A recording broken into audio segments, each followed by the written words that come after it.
All right, let's have this conversation now and speak to Mzwandile Mbeje, SABC News political editor, and Rebone, Political Intelligence Risk Advisory Director, as we look ahead at the ANC's January 8th statement, but also the party turning 112 today. So thank you so much for your time. Mzwandile, I'm going to start with you. Thank you. The president saying earlier on that the ANC is much stronger now than it was a few years ago. Is it? I don't think evidence on the ground suggests otherwise. I think in his bid to try and renew, he probably will be able to say that. But unfortunately, the factors on the ground tend to point to the other direction. I mean, you and I, before we went on air, we were speaking about the MK party, which we know is the section of the ANC. So would you say you are stronger when your people you've been with in the trenches have gone their separate ways openly? I don't know. I think his assessment may be different to ours, but I don't think his reading of the situation is what many South Africans would perhaps agree with. And Rebone, I'm hoping that you are able to hear us now. Last year, during his, the presentation of the January 8th statement, there were quite a number of priorities that the governing party had set for itself. But one that was interesting for me was the focus on the branches, to strengthen them, particularly to make sure that they deal with some of the issues that were affecting the communities. Did they manage to do this? Good afternoon, Bong, and good afternoon to the viewers at home. I mean, if you look at the branches of the ANC, they remain weak, and I can tell you, for an example, there's been concerns even by some branch members regarding the list process nomination, because they feel that there's interference from regional leaders of who must actually be on the list. And once you start to encounter that shows that you have not done much, because the role that is played by regional leaders at this current present moment, it goes back to even 2022 when they were going to the national conference. Regional leaders had the power, to decide on the nomination process, and it's happening again. So that means that the branches are still weak. And just before we continue with our conversation, there's something ahead of the January 8th statement. Mzwai, you and I were talking about this off air, that the party Secretary General, Mbalula, said about Nkandla and the fire pool. If we're ready with that, please let's play it. In defense of our president, we went to Parliament and opened an ad hoc committee and said a swimming pool is a fire pool. Yeah, when the swimming pool they don't that. Say chincha sati fire pool. Minister of Police ebile khophe engaselanga tywala ubona ukuthi lento ubugqoki kunzima explain ubugqoki kaloku. People have lost their careers because of that thing. Yaye constitutional court yathi si vote in two weeks time wabuya umkhweng get judgment enjani wabetha upresident wethu wathi he's not fit for office samnyamezela. The ANC lied, Mzwai, to defend a pool, a swimming pool. I remember at the time, there was a whole briefing, and yes, he's correct that the former police minister Mzwandile in fact, was sweating. He was sweating. All of us were talking about him and his handkerchief at the time, defending a lie, according to Mbalula. Obviously, I mean, to say a swimming pool is a fire pool, I mean, when everyone can see, it's quite obvious. I think he may have stated the obvious there. But here is the thing, Bongiwe. Mbalula is currently the Secretary General of the governing party. The governing party that is tasked with running this country. So, yes, all of us have our own characters. In the discharge of our responsibilities, our characters will always come up. But you have to be measured in some of the things that you are saying. Mbalula is known as someone who's very vocal during his youth league days. That was fine. The time allowed for that. Now, you are in charge of the party. And then for you to then come and say that kind of thing when all the legal process were undertaken, you are opening yourself up to a lot of perhaps legalities that could follow, because this is the Secretary General of the governing party.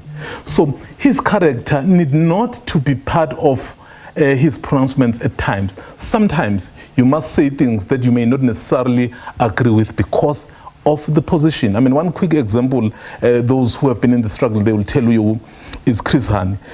When the armed struggle was suspended, as much as he didn't like that, so what he did, he then communicated that his personality or his character was put aside. So I think that's what the current Secretary General of the ANC ought to remember as he discharges his responsibilities. Yes, we know who is energetic, very shooting from the hip at times, but there would be matters where you need to just be measured, because what he said was obviously, opening up to a lot of things. And I'm really asking myself right now, what do all the ministers who sat in that briefing, taking the media through what they were calling a fire pull and what it was supposed to do, saying right now? And I'd be keen to hear from Nkosinathi Nhleko, in fact, the former minister, just to understand what he says about that. But Rebone, how much of a difficult position do these revelations then put the ANC, particularly when you look at the fact that Parliament has been seen as the one place where they're also using their majority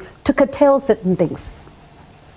I think what is unfortunate about this whole incident, that he's saying this on the eve of a very interesting elections for the ANC, 30 years into our democracy, coming back from 2021 local government elections where the ANC got less than 50%. So these are some of the things that, if you remember, we go back to the Nkandla saga, when this notion of clever black started. It started during this era when black professionals were questioning a lot of things that were happening, wanting accountability even around Nkandla, and they were labeled as clever blacks. So this clearly shows that where things are going for the ANC is going to be tough for them, because now that means the people of South Africa were correct to say things were not done correctly on the Nkandla matter.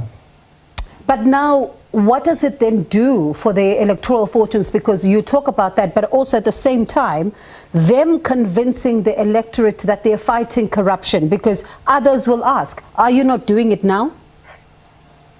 Absolutely, it will be very difficult. We look at the Phala saga, for an example.